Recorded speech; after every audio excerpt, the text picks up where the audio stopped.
Today on DC News Now, it's the start to Labor Day weekend. That means more cars on the roads and planes in the skies. We have your holiday travel report. And sunny skies heading into the weekend. Meteorologist Damon Matson has your weekend forecast. Then, another twist for the CDC. Republican senators concerned after the firing of the CDC director. The solar tax credit is about to end. We're helping you stretch your dollar with how to cash in before it's too late. And later, it's been 20 years since Hurricane Katrina. An artist reflects on that devastating storm. You're watching the station covering all of the DMV. This is DC News Now. Hey there, everyone. Good afternoon. Thank you for joining us for the news at noon. I'm Tosin Fakile in for Shanika Grimshaw. It is set to be a beautiful weekend. We're talking about weather-wise for Labor Day weekend. Let's check in with meteorologist Damon Matson for a first look at our forecast. Damon, I personally forgot it was a holiday weekend, but I mean, if it's looking like this, I'm excited it's a holiday weekend. We may not be as cool as everybody else, Tosin. I don't know if we have any extravagant plans, but nope. I know a lot of people do. So yeah, this is all important here, how the forecast is going to shape up. And if it can just hold like it has been this entire week, we will be totally fine. And so far, so good here. We did notice it did not get quite as chilly last night, folks. There was a blanket of clouds rolling on through that kept our temperatures mostly in the middle to upper 50s. Of course, D.C. stayed a little bit warmer than everybody else at 65, as did Annapolis, down through parts of Calvert and St. Mary's counties there in the 60s. But all in all, well, we still saw a little bit of a cool down anyway to start the day. Now, we cleared out that first wave of clouds, but a second wave is starting to roll on in as a cold front that was approaching from the north and west still has not totally crossed the area this afternoon. So until it does so, yes, we will see more of that cloud cover, but that's about all we're going to get out of that front here today. Temperatures, they've already rebounded from earlier this morning into the 70s, and we're mostly going to peak once again right around 80 degrees. A little cool for the end of August, but hey, still extremely comfortable. And then later on this evening, any bit of cloud cover that's out there will already start to clear out. So we're looking at a fairly clear start to the holiday weekend. Can we keep that trend going, and will it stay comfortable the entire time? We'll have a full look at your forecast coming up here in just a bit. Damon, with all the good news. All right, we'll check in with you soon. Thank you. Labor Day weekend has officially started. Millions of people are expected to hit the roads, take to the skies, or hop on the rails for this holiday weekend. DC News Now's Randy Bass has a report on the holiday travel. Yes, definitely going to be a very busy holiday travel weekend, whether you are jumping in the car or hopping on a plane. We caught up with travelers trying to beat the holiday rush today. Thousands of DMV area drivers are fueling up and hitting the road this busy Labor Day weekend. I know my way around traffic. But if you aren't sure about beating the rush, MDOT is reminding drivers to make sure they've got their Easy Pass set up for easy driving on toll roads and the Chesapeake Bay Bridge, where 350,000 drivers are expected to cross this weekend. It's best to hit the road early. AAA says these are your worst times to travel. Thursday from 1 p.m. to 8 p.m., Friday from noon to 8 p.m., Saturday from 10 to 6 p.m., Sunday from noon to 5, and Monday from 1 to 4 p.m. Plus, your wallet will thank you this holiday weekend as you fill up and head out. You're paying less at the gas pump. Your price per gallon is down nationwide this year, including D.C., Maryland, and Virginia.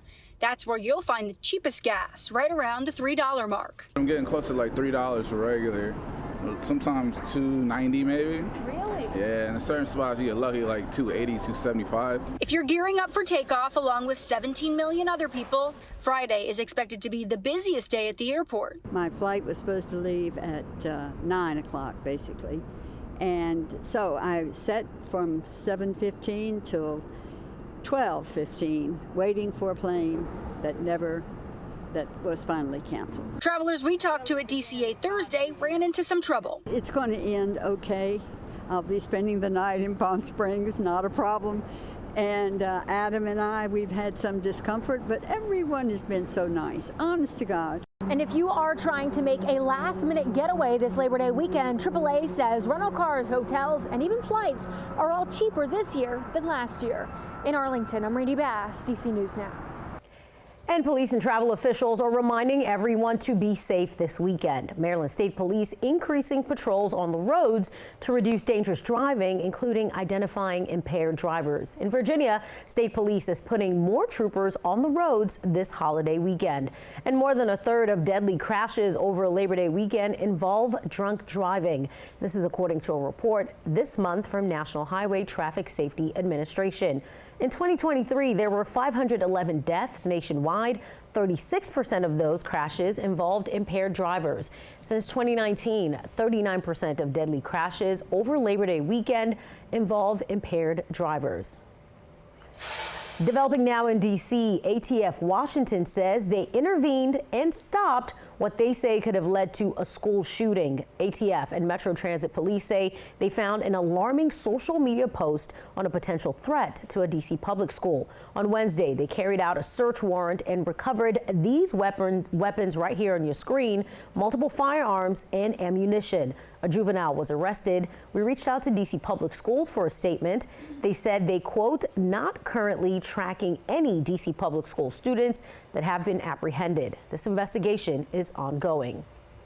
In Prince George's County, a person was killed after being hit by a pickup truck on I-95. Maryland State Police responded to exit 31 near Maryland 200. That's the inter-county connector around 5 in the morning. They say the victim was walking on the highway when he was hit. The person died at the scene. The driver remained on the scene. A Montgomery County police officer is recovering today after being hit by a suspect in a car yesterday. Police say they tried to pull over a potentially stolen car after 8 p.m. on Georgia Avenue. That's when they say the driver hit the officer's leg and drove away. That officer sustained minor injuries. Developing now, President Donald Trump has revoked Secret Service protection for former Vice President Kamala Harris. Former vice presidents typically get protection for 6 months after leaving office, but then President Joe Biden signed a directive extending it till next summer. Trump's move comes as Harris is set to go on tour for her new book, 107 Days. That tour has 15 stops. In the district, officials went through the city to get a count on how many people are experiencing homelessness. It comes 2 weeks after homeless encampments started getting cleared out at the direction of the Trump administration. Since tents were destroyed and people told to move from the streets, Mayor Bowser says about 80 people have looked for shelter. Last night they were looking for people who are unsheltered, not just those in tents, but those sleeping outside. Mayor Bowser said last month there were 128 people in 74 encampments. The Office of the Deputy Mayor for Health and Human Services and the Department of Human Services have been working to get people into shelters and get the assistance they need. Are they targeting who we intended to target? And also the information from the count this evening will help us allocate the resources that we need going into next fiscal year, including building up for the hypothermia season. And Pierre, who you just heard from, says the shelters are still not full and they are ready to make more beds available if it's needed. And this comes as there are questions about how much longer President Trump's emergency order in the district will last. It's scheduled to end on September 10th, 30 days after the president's order. But some Republicans now seem willing to give the president more time. DC News Now's Max Marcilla has the details. The bill itself is simple. Instead of 30 days of control over D.C. police, presidents would have 180 days of control during an emergency period. And yes, that would apply to the current one we are in the midst of. Arizona Congressman Andy Biggs says he plans to introduce the bill when Congress returns from recess next week.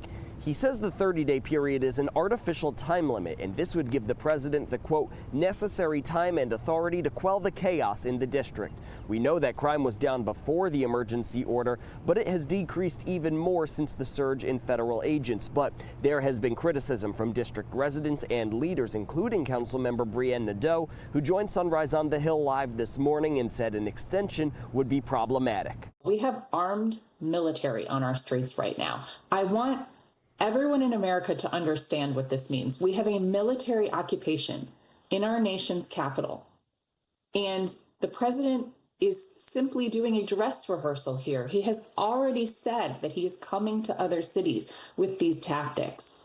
This is dictator behavior. And as for the bill to extend the authority from the federal government over D.C. police, Maryland Republican Congressman Andy Harris is a co-sponsor. This would not, however, impact the National Guard. Reporting on the National Mall, Max Marcilla, D.C. News Now.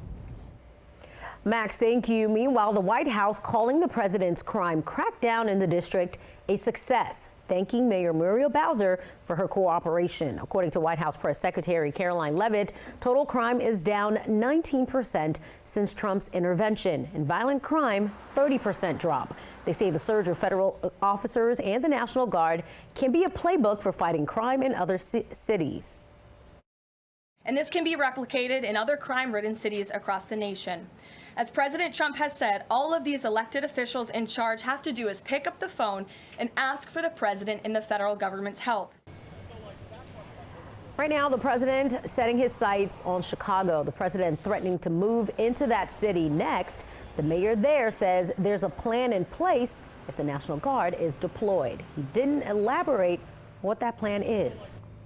In Maryland, Montgomery County Police announced a new educational partnership with the University of Maryland Global Campus. The partnership will expand professional development opportunities for police and their families. It'll include discounted tuition and academic credit for police training. Police Chief Mark Yamada says this helps to make higher education more accessible to police. A better educated and well-trained and well-supported workforce makes for better policing, enhanced relationships, and all of this contributes to allowing us to make the best decisions possible. The chief says the partnership could boost police recruitment efforts.